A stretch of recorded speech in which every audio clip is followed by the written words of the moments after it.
Good evening. Tonight, demonstrations against police brutality, they continue outside the White House's gates and across the nation. But it's down the street at the Capitol where the debate is heating up. Will this powerful movement translate into political motion in new federal policy?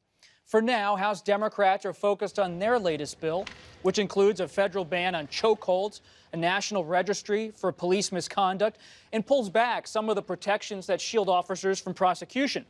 Republicans, led by South Carolina Senator Tim Scott, are talking through their own ideas about a new national database and training programs.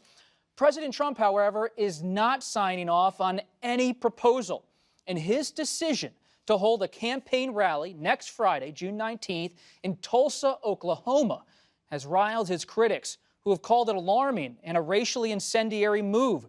That day, known as Juneteenth, marks the end of slavery, the Emancipation Proclamation. And Tulsa is where one of the worst racist massacres in American history took place. The president is also rejecting the push to rename military bases that honor Confederate men who fought to preserve slavery and uphold white supremacy. Yet on Friday, Mr. Trump insisted his presidency has been beneficial for Black Americans. I think I've done more for the Black community than any other president, and let's take a pass on Abraham Lincoln because he did good, although it's always questionable. You know, in other words, the end result. Well, we are free, Mr. President. But he did pretty well. You understand what I mean? Yeah, no, so I'm going to take a pass on Abe. Joining me to discuss these issues are four first-rate reporters.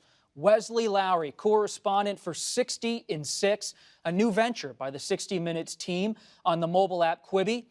Andrea Mitchell, chief foreign affairs correspondent for NBC News. Ashley Parker, White House reporter for The Washington Post. And Jake Sherman, senior writer for Politico and co-author of Playbook.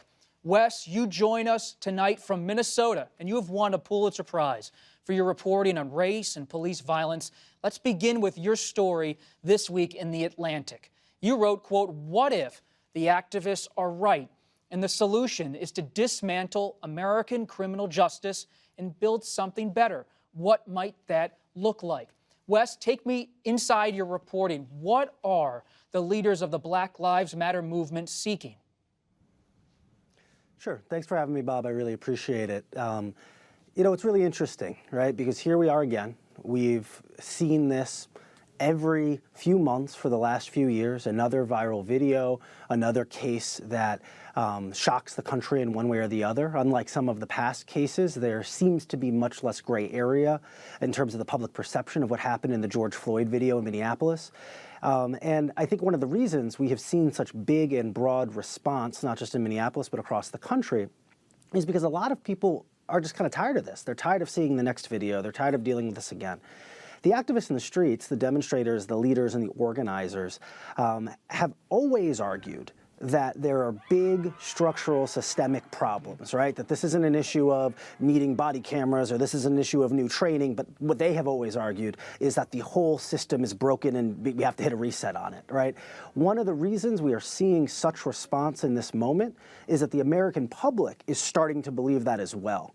That with each of these videos, the polling shows an additional chunk of the electorate begins to say, perhaps this is not just individual bad actors or bad officers or bad incidents, but rather maybe there is something that's more structural. And so we are seeing, again, at least the polling suggests, a significant shift in where the American people are on these issues, and it's coming much more in line with where the activists have always been.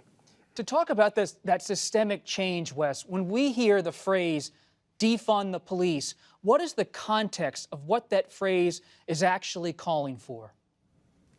Of course, one thing that's true, and this is true of any activist movement or any kind of grassroots folks, is there are certain terms that are used in the space that then sound kind of crazy to everyone else, right? And they forget how to explain them sometimes because they're so used to using them. My understanding from my reporting about defunding the police broadly means looking at your local police budget, right? In most cities and most municipalities, the vast majority of taxpayer money is going to policing. And the police are asked, and the police will tell you this, they're asked to solve most of our problems, right? We know that we have a mental health system in many places that is underfunded, or a healthcare system that is underfunded, or homelessness systems that are underfunded. So instead of, say, having an extra homeless shelter, we call the police on the homeless person who's outside. Instead of having mental health services, we call the police on the person who's acting erratic.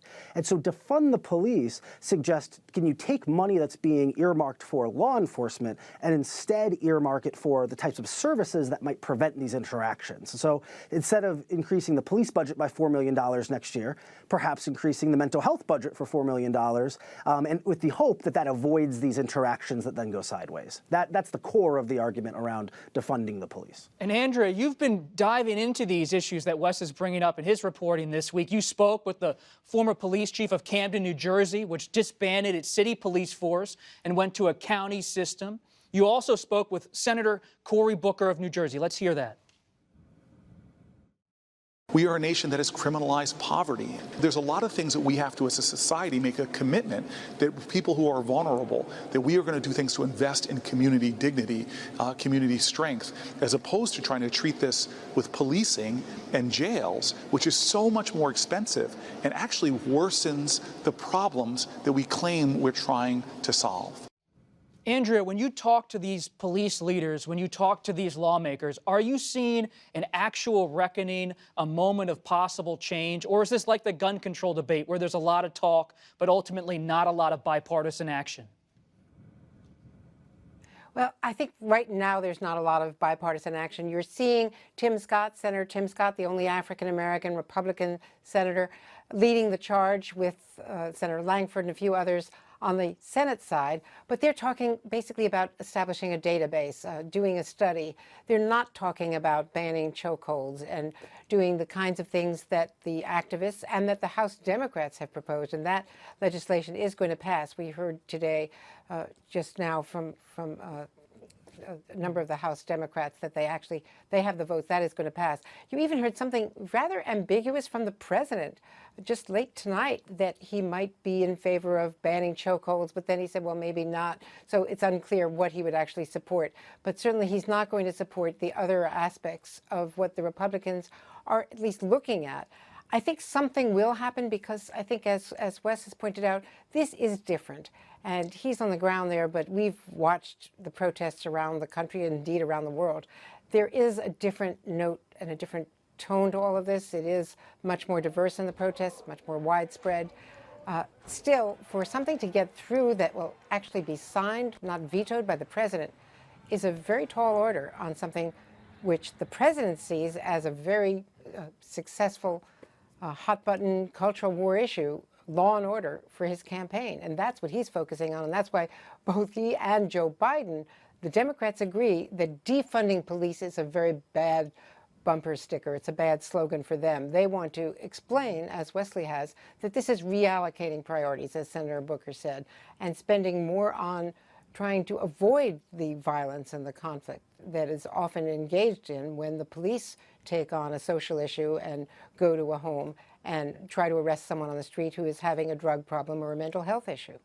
Jake, let's continue this thread a little bit. You've been on Capitol Hill. I saw you this week talking to Chief of Staff from the White House, Mark Meadows, and Jared Kushner. They were talking to lawmakers. How does this actually play out? Is there a consensus, as Andrea said, on banning chokeholds? Is that as far as they're willing to go? What do you hear behind the scenes?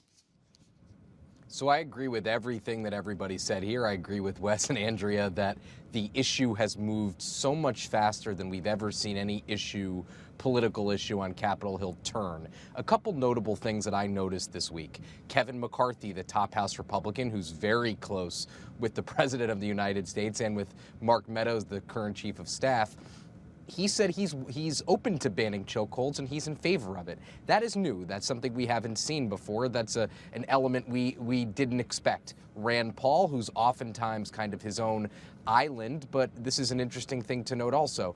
He's in favor of getting rid of no-knock warrants. That's important. That's a central tenet of the Democrats' bill.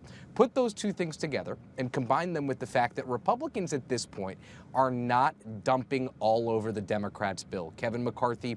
I asked him on Thursday several times, what are you opposed to in the Democrats' bill? And he said he's not going to talk about that. He wants to talk to them. He doesn't have anything that jumps out at him as being a particularly bad policy.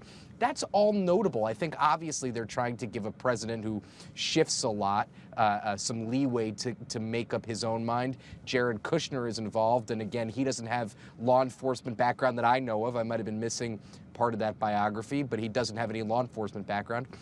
There's a lot of moving pieces, but I just do think that in the next 4 to 6 weeks, we will see some action. Now, the one interesting question I have is, will Democrats settle for something a bit more modest than they have right now?